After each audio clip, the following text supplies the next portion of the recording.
Good morning, boys and girls, and welcome back. Today, we are going to start the new lesson and the last lesson of this part, that is the sign of four. The sign of four. Sign म्हणजे चिन्ह, खूण, आणि four म्हणजे चार, चौघांचे चिन्ह. The sign of four, चौघांचे चिन्ह, असा या पाठाचं मराठीत हेडिंग आहे मुलांना. The sign of four. Let us see the introduction of the writer. Name of the writer is Sir Arthur Ignatius Conan Doyle.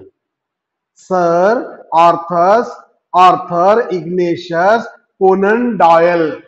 Conan Doyle. डॉयलचं स्पेलिंग पहा, DOYLE, पण उच्चार काय करायचा? Doyle. Sir Arthur Ignatius Conan Doyle.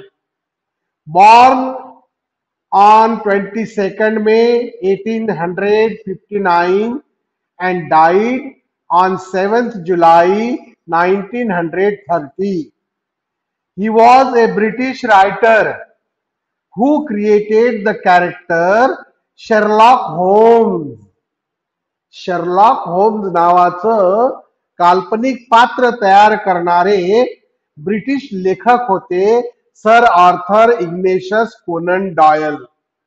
आलं का लक्षात? हा. He had created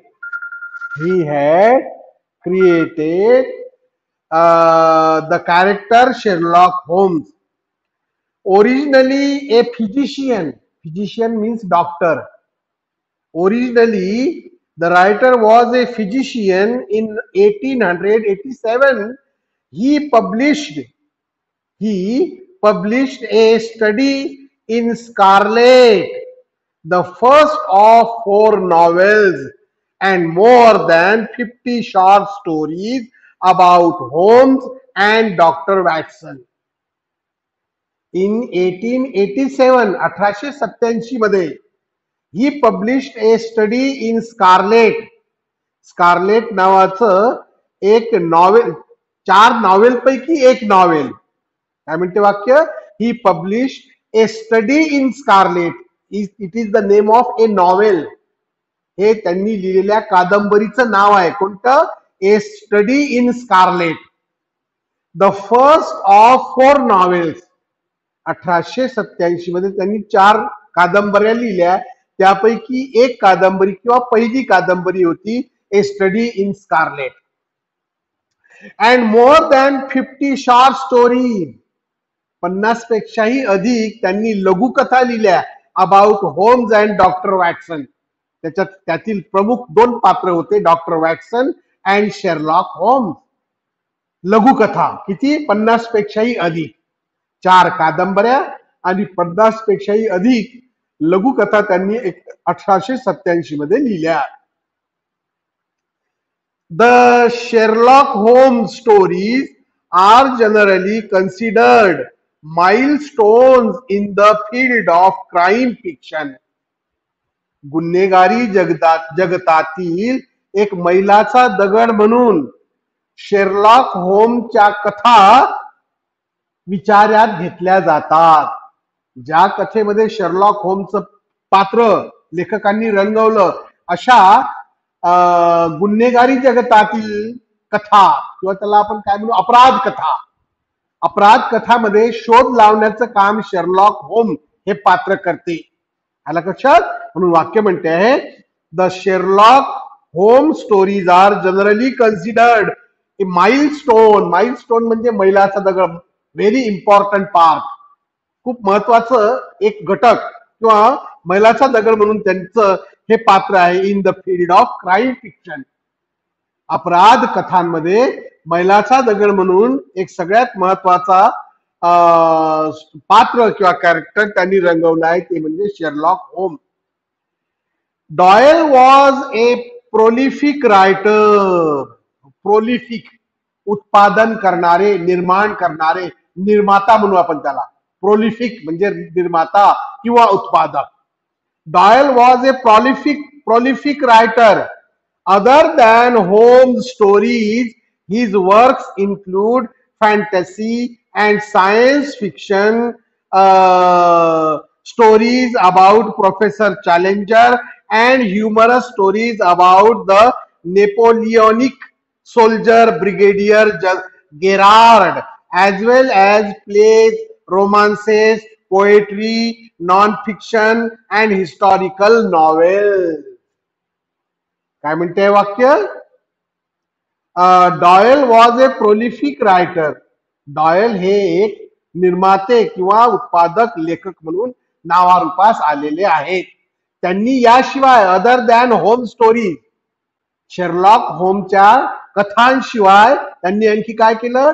his work include, त्यांचं कार्यामध्ये आणखी समाविष्ट होतात fantasy and science fiction story.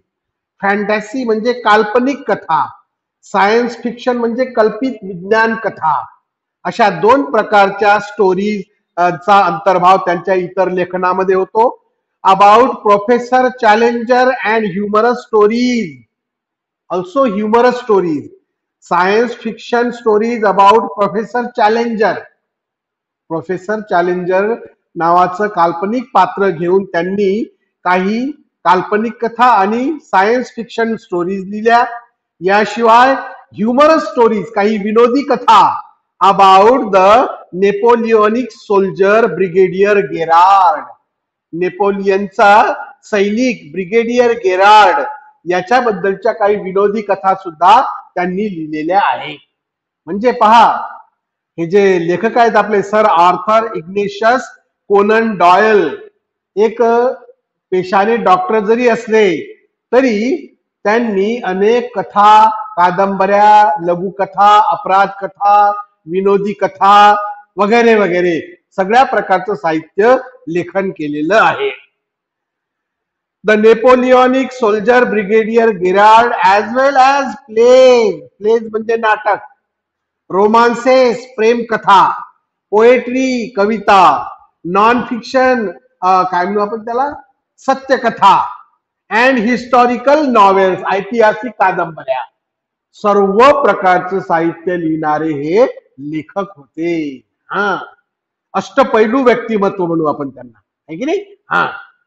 One of Doyle's early short stories J Habakuk Jephson's statement help to popularize the mystery of the Mary Celeste.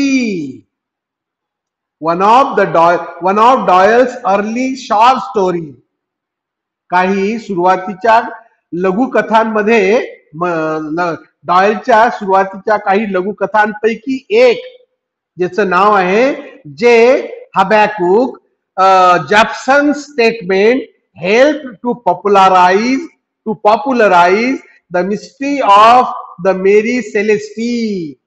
Mary सेलेस्टीच्या रहस्यमय story बद्दलची लोकप्रियता सिद्ध करण्यासाठी किंवा होण्यासाठी त्यांची एक कथा किंवा त्यांची एक लघुकथेपैकी एक प्रसिद्ध कथा आहे, ती म्हणजे जे हबॅकुक जॉफसन स्टेटमेंट या नावाची एक शॉर्ट स्टोरी. त्यामध्ये एक पात्र होतं ते म्हणजे मेरी सेलेस्टी. आलं का लक्षात? हे एक मिस्ट्री स्टोरी होती मुलांना, गुप्त कथा, रहस्यमय कथा, मिस्ट्री स्टोरी.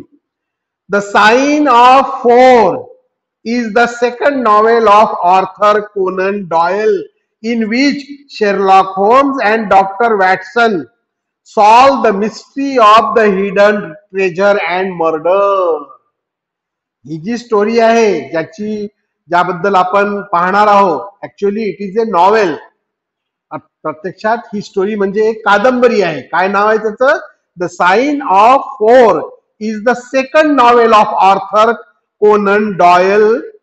कोनन डॉयलची ही दुसरी कादंबरी आहे ज्याचं नाव आहे द साइन ऑफ फोर. आणि या कादंबरीमध्ये काय सांगितलेलं आहे? The main characters are Sherlock होम and doctor Watson. Doctor Watson आणि शेरलॉक होम हे दोन मुख्य पात्र आहेत.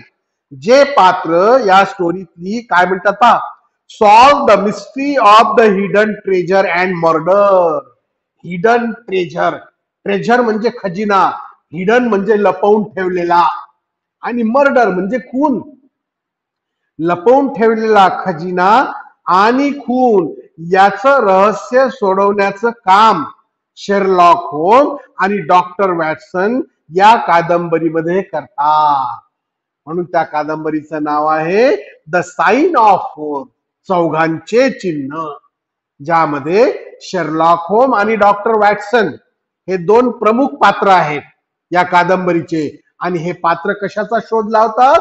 हे पात्र शोध लावतात लपवून ठेवलेला खजिना आणि झालेला खून, तो प्राप्त करण्यासाठी झालेला खून, याचं रहस्य, याचं गुपित बाहेर काढण्याचं काम हे दोन पात्र, ज्याचं नाव आहे शेरलॉक होम आणि डॉक्टर वॅटसन, हे करतात. ही झाली पाठाचं इंट्रोडक्शन, लेखकांचा परिचय आणि पाठाची मध्यवर्ती कल्पना, central idea of the lesson. Now next part is major characters. या पाठातील मुख्य पात्र. Number 1 Sherlock Holmes, number 2 Mary Morstan, number 3 Thaddeus Sholto, number 4 Toby, number 5 John Watson, number 6 Major Sholto, and number 7 Tonga. Tonga is the 7th and last character of this novel. या कादंबरीतले हे 7 प्रमुख पात्र आहेत. Okay, like the other dramas earlier we have studied, similarly here the novels begins with 4 parts of the story. Number 1 outline of the novel. Page number 204 वर या मुलांनो पहिला भाग आहे या स्टोरीचा, आउटलाईन ऑफ द नॉवेल, म्हणजे कादंबरीची रूपरेषा. काय आहे कादंबरीची रूपरेषा? त्याला 1 नंबर दिला आहे. सेकंड पार्ट आहे याच्यामध्ये पेज नंबर 206 वर थीम ऑफ द नॉवेल, विषय, या कादंबरीचा विषय. Third is plot of the novel, या नॉवेलचा मुख्य कथानक, प्लॉट म्हणजे कथानक. आणि चौथा पार्ट आहे मुलांनो synopsis of the extract. Synopsis, मला वाटतं याच्या आधी मी या शब्दाचा उच्चार सिप्नोसिस असा केला होता, सरांनी माझ्या लक्षात आणून दिली ती गोष्ट, तर तो करेक्शन करा तुम्ही. त्याचा उच्चार करायचा आहे मुलांनो सिप्नोसिस. सिप्नोसिस म्हणजे सॉरी सिनॉप्सिस. सिनॉप्सिस म्हणजे सारांश, या कादंबरीचा किंवा या उतार्याचा सारांश जो आहे तो आहे सिप्नोसिस. तसे 4 भाग आपल्याला या कादंबरीला सुरू करण्यापूर्वी पाहायचे आहेत. याच्या आधी तुम्हाला याची आयडिया आलेली आहे, त्यामुळे पुन्हा जास्त वेळ काही यावर घेत नाही. सरळ आता पहिला भाग सुरू करतो, तो म्हणजे आउटलाईन ऑफ द नॉवेल, या कादंबरीची रूपरेषा. Page number 204. Ready? Yes. The novel begins with Holmes and Dr. Watson engaged in a discussion when Mary Morrison, a young woman who desires Holmes' advice, soon visits the two at their place. या कादंबरीची सुरुवात अशी होते मित्र हो, की ज्यामध्ये Sherlock Holmes आणि doctor Watson हे एका चर्चेत, एका विषयावरच्या चर्चेत मग्न झालेले आहेत, चर्चा करण्यात मग्न झालेले आहेत. तेव्हा मेरी मॉर्सन नावाची एक तरुण मुलगी, स्त्री, जिला शेरलॉक होम्सचा सल्ला पाहिजे आहे, उपदेश घ्यायचा आहे, ती त्यांना भेटायला त्यांच्याकडे येते आणि त्या दोघांची भेट घेते. The two visits at their place. लगेचच त्यांची दोघांची भेट होते. दोघांची म्हणजे कोण? The young woman and Sherlock homes.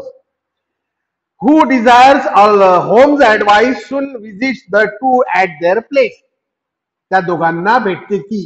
Sorry, कोण दोघं? डॉक्टर वॅटसन आणि शेरलॉक होम्स, जे आपल्या घरी एका विषयावर चर्चा करण्यात मग्न झालेले असतात. अचानक तिथं ती तरुण स्त्री येते, तिला शेरलॉक होमचा सल्ला घ्यायचा असते एका विषयावर, ती त्या दोघांना भेटू इच्छिते आणि लगेचच त्यांची भेट होते.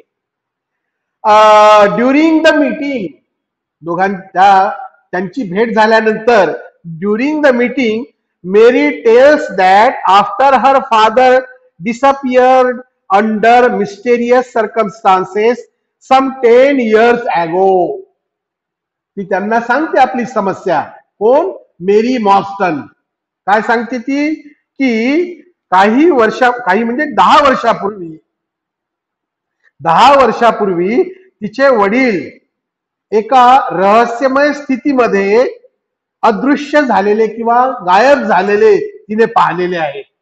मेरी tells that her father disappeared under mysterious circumstances some 10 years ago.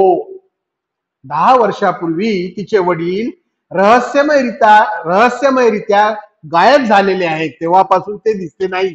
त्यांचा फोन, पत्र काहीही आलेलं नाही. कुठे गेले बाबा, याचं रहस्य तिच्या मनात अजूनही दडलेलं आहे आणि त्यावर सल्ला घेण्यासाठी ती शेरलॉक होमला आणि डॉक्टर वॅटसनला भेटायला आली. पुढे ती सांगते, she began receiving a large pearl in the mail on the same day of every year. ज्या दिवशी 10 वर्षापूर्वी ज्या दिवशी तिचे वडील रहस्यमयरित्या गायब झाले होते, दरवर्षी त्या दिवशी एक टपाल पत्र तिला मिळते, ज्यामध्ये एक मोठा मोती त्या पत्रामध्ये तिला मिळतो. एक मोती, चमकणारा मोती एका पाकिटात बंद करून पोस्टाद्वारे ते पाकिट दरवर्षी मेरी मॉन्स्टनला त्या दिवशी मिळते ज्या दिवशी तिचे वडील रहस्यमयरित्या गायब झालेले होते. आलं लक्षात? She began receiving a large pearl म्हणजे मोती, इन द मेल म्हणजे पत्र, on the same day of every year. She tells that she has received a letter instructing her to go with the accompaniment of 2 friends to Lyceum Theatre. Lyceum Theatre म्हणजे काय म्हणू आपण त्याला, सिनेमागृह किंवा नाट्यगृह. जिथे सिनेमा किंवा नाट्य दाखवलं जाते त्याला म्हटलंय. त्याचं नाव आहे लिसियम थिएटर. तर काय सांगते ती पुढे? शी टेल्स, ती त्या दोघांना शेरलॉक होम्स आणि डॉक्टर वॅटसनला ही गोष्ट सांगते की she has received a letter instructing her to go with 2 accompaniment of 2 friends to Lyceum theatre. एक पत्र तिला अलीकडे प्राप्त झालेलं आहे आणि त्या पत्रात तिला असा संदेश देण्यात आलेला आहे की 2 सोबती घेऊन तू त्या लिसियम थिएटर मध्ये जा, अशी सूचना देणारं पत्र काही दिवसापूर्वी तिला प्राप्त झालं. कोण पाठवलं, कुठून पाठवलं याबद्दल काहीही कल्पना नाही. आलं लक्षात? Then the letter gives a hint. त्या पत्रामध्ये एक हिंट आहे. The letter gives a hint that some injustice has been done to her. तिच्यासोबत काही अन्याय झालेला आहे अशा प्रकारची एक हिंट, सूचना, धोक्याची सूचना त्या पत्रातून तिला दिली जाते. म्हणजे तिची फसवणूक झालेली आहे, तिची कोणीतरी फसवणूक केली आहे, तिच्यावर अन्याय केलेला आहे अशा प्रकारची सूचना त्या पत्रामधून तिला मेरी मॉन्स्टनला दिली जाते. Holmes and Watson agree to accompany Mary. जेव्हा मेरी ही गोष्ट त्यांना सांगते, डॉक्टर वॅटसन आणि शेरलॉक होम्सला, तेव्हा ते दोघेही तिच्यासोबत जायला तयार होतात. कुठे? लिसियम थिएटर मध्ये. आलं लक्षात? The 2 Holmes and Watson agree to accompany Mary. Soon Watson and Mary are attracted to one another. या संपर्कातून आल्यामुळे डॉक्टर वॅटसन आणि मेरी हे एकमेकांकडे आकर्षित होतात. त्यांच्यामध्ये एकमेकांबद्दल आकर्षण निर्माण होते. कोणामध्ये? डॉक्टर वॅटसन आणि Mary Morstan. Then next passage on page number 205. When the 3 are heading to the Lyceum Theatre, Holmes, Watson, and Mary, they are whisked away in a darkened carriage to a strange house. जेव्हा हे तिघे त्या लिसियम थिएटरकडे जायला निघतात, कोण तिघे? Mary Morstan, Sherlock Holmes आणि doctor Watson. तेव्हा they are whisked away in a darkened carriage to a strange house. एका अंधकार असलेल्या घोडागाडीतून त्या तिघांना एका विचित्र अशा घरासमोर नेऊन उभं केलं जाते. ते प्रवास करतात त्या कॅरिएज मध्ये. कॅरेज म्हणजे घोडागाडी. त्या घोडागाडीमध्ये तिघे बसतात, पण त्या घोडागाडीमध्ये अंधार असतो. डार्कंड कॅरेज. त्यामध्ये त्यांना बसून त्या विचित्र एका रहस्यमय घरासमोर नेऊन उतरवलं जाते. Within they find an eccentric gentleman named Thaddeus Sholto. त्या कॅरेज मध्ये, डार्कंड कॅरेज मध्ये त्यांची भेट एका विचित्र दिसणाऱ्या अशा माणसाशी होते, ज्याचं नाव असते थॅडियस शोल्टो. थॅडियस शोल्टो सोबत या तिघांची पहिली भेट होते त्या घोडागाडीमध्ये. He reveals that not only has Mary's father died but also she is partial heir to a great hidden treasure. तो जो एक्सेंट्रिक जेंटलमन असतो थॅडियस शोल्टो, तो त्या तिघांना सांगतो. काय सांगतो? ही रिव्हील्स म्हणजे सांगणे. He reveals that not only has Mary's father died. तो रहस्योद्घाटन करतो त्या तिघांसमोर आणि सांगतो की मेरीच्या वडिलांना मारून टाकलं आहे. हे तर आहेच, मेरीच्या वडिलांचा खून झालेला आहे, परंतु but also she is partial heir to a great hidden treasure. एका मोठ्या लपवलेल्या खजिन्याची ती अंशतः वारसदार आहे. असंही रहस्योद्घाटन तो थेडियस शोल्टो त्यांच्या समोर करतो. म्हणजे आतापर्यंत मेरी काय समजत होती? तिच्या वडिलांचं अपहरण झालेलं आहे, अदृश्य झालेले आहेत, कोणीतरी त्यांचं अपहरण केलेलं आहे. पण आता ती गोष्ट क्लिअर होऊन जाते की तिचे वडिलांचं अपहरण नव्हे, तर ते आता या जगातच अस्तित्वात नाही. म्हणजे कोणीतरी त्यांचा खून केलेला आहे, ही गोष्ट त्या थेडियस शोल्टो मार्फत तिला समजते. The man Thaddeus Sholto reveals that not only has Mary's father died but also she is partial heir. हेअरचं स्पेलिंग पहा मुलांनो, HEIR. हेअर म्हणजे वारसदार. पार्शल हेअर, पार्शल म्हणजे अंशतः, to a great hidden treasure. Treasure म्हणजे खजिना. एका मोठ्या लपवलेल्या खजिनाची ही मेरी वारसदार सुद्धा आहे. अशा प्रकारचं रहस्योद्घाटन ती रहस्यमय दिसणारी व्यक्ती, जिचं नाव असते थेडियस शोल्टो, ती करते या तिघांसमोर. मग Thaddeus goes on to explain that his father always lived in fear of men with wooden leg. पुढे तो सांगू लागतो थेडियस शोल्टो. काय सांगतो तो? He goes on to explain that his father always lived in fear of men with wooden legs. माझे वडील म्हणजे थेडियस शोल्टोचे वडील एका रहस्यमय लोकांच्या fear of men with wooden leg. लाकडी पाय बसवलेले, म्हणजे त्याला आपण आपल्याकडे जयपूर फूट म्हणतो मला वाटते, है ना. लाकडी पाय. एखाद्या अपघातात किंवा एखाद्या ऍक्सिडेंट मध्ये एखाद्या व्यक्तीचा पाय जर गमावला असेल तर त्याला लाकडी पाय लावला जातो. अशा प्रकारचे त्या वाक्यात त्या माणसाला म्हटलं आहे मेन विथ वुडन लेग.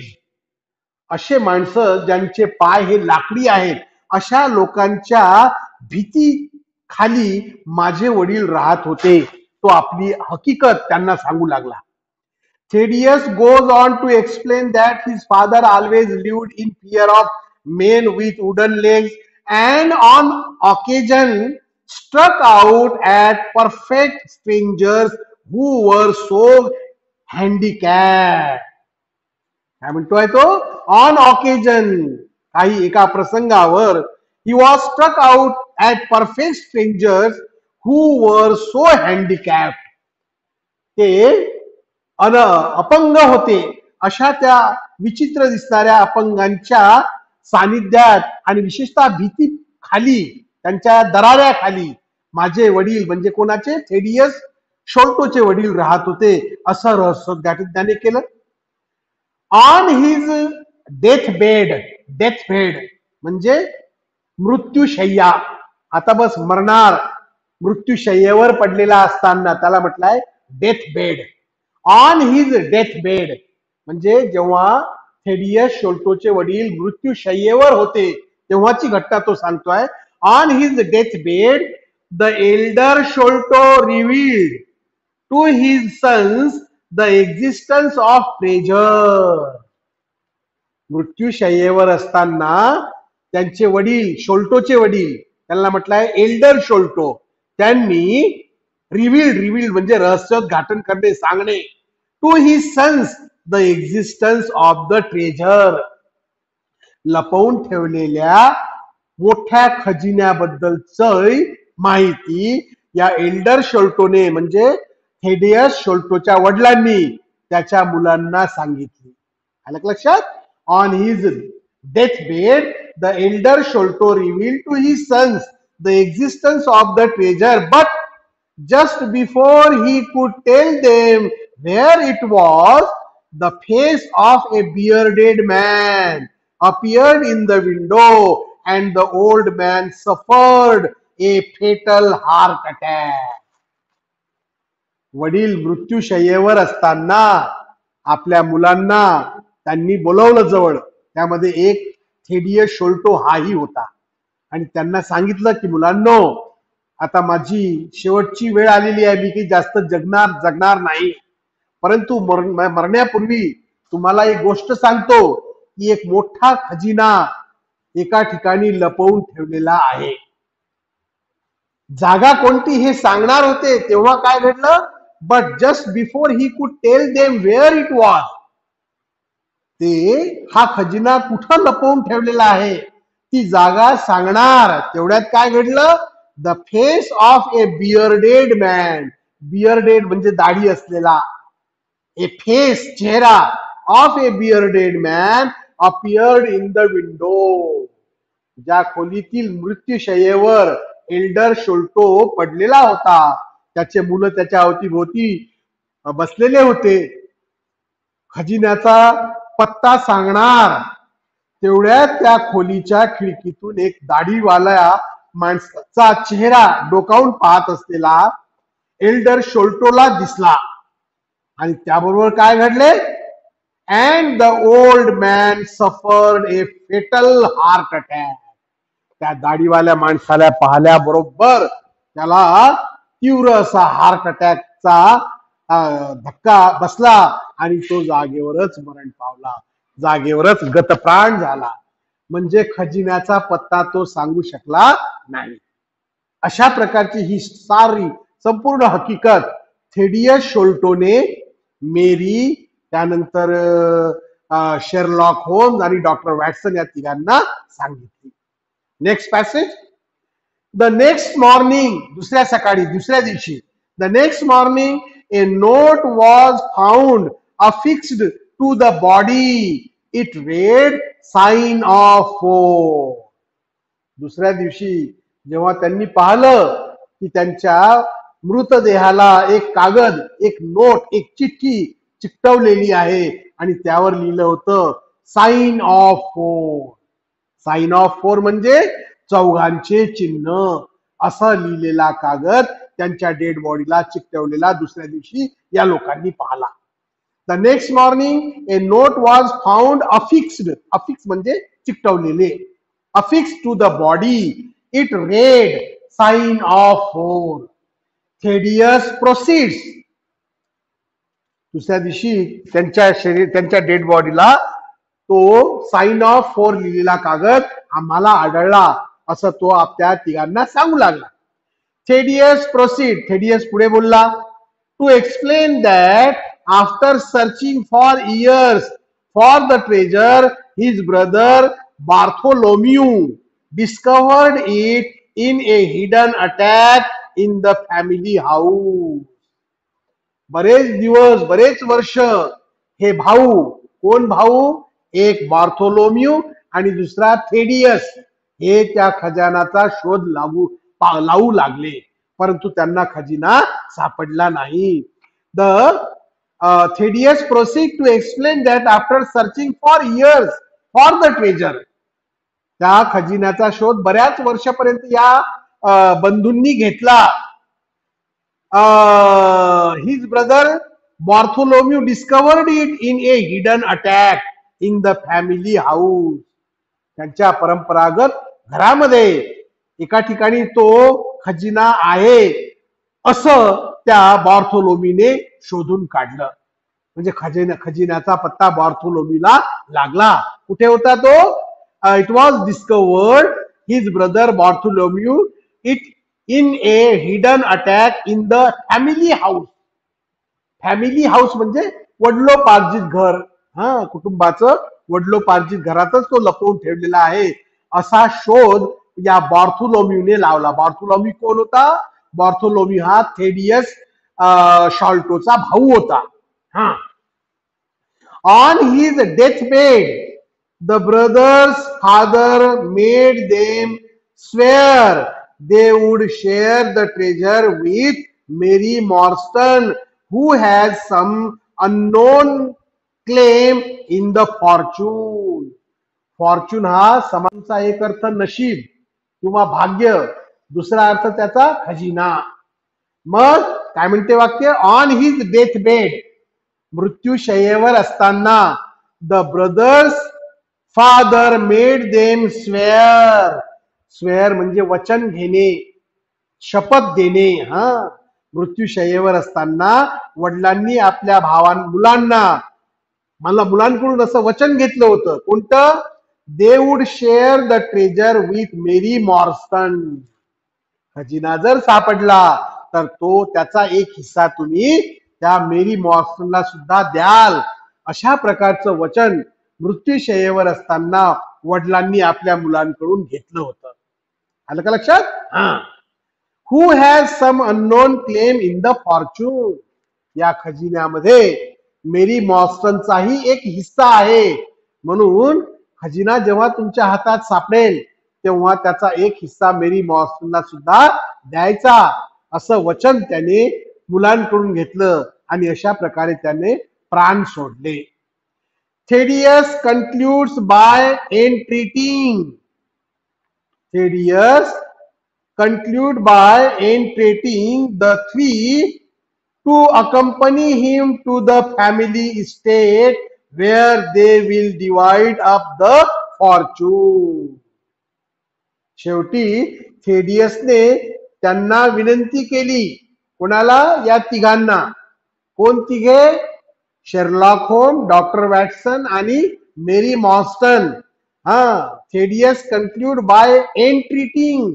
एंट्रीटिंग म्हणजे विनंती करणे, request. Thaddeus concludes by entreating the three to accompany him to the family estate. Estate म्हणजे संपत्ती. पुन्हा तिसरा शब्द इस्टेट, त्यानंतर ट्रेजर, त्यानंतर फॉर्च्यून, हे समानार्थी शब्द. तर काय म्हणाला तो थेडियस? थेडियसने त्या तिघांना विनंती केली. काय? To accompany him to the family estate. त्या खजिन्यामध्ये माझाही एक हिस्सा द्या, मलाही सामील करा, मलाही सहभागी करा, अशा प्रकारची विनंती त्याने त्या तिघांना केली. Where they will divide up the Fortune. जिथे तुम्ही या खजिन्याची वाटणी कराल तिथे माझाही सहभाग तुमच्या सोबत लावा, अशा प्रकारची विनंती त्या थेडियस शोल्टोने या तिघांना केली. आता ते 4 जण झाले. आलं का लक्षात? मेरी मॉर्स्टन, थेडियस शोल्टो, शेरलॉक होम आणि doctor Watson. Next passage. When they arrived at the family estate, the three find a shaken housekeeper who claims that Bartholomew has not emerged from his locked room all day. अशा प्रकारे ते तिघे त्यांचं जे वडलोपार्जित घर होतं कोणाचं आपला काय नाव त्याचं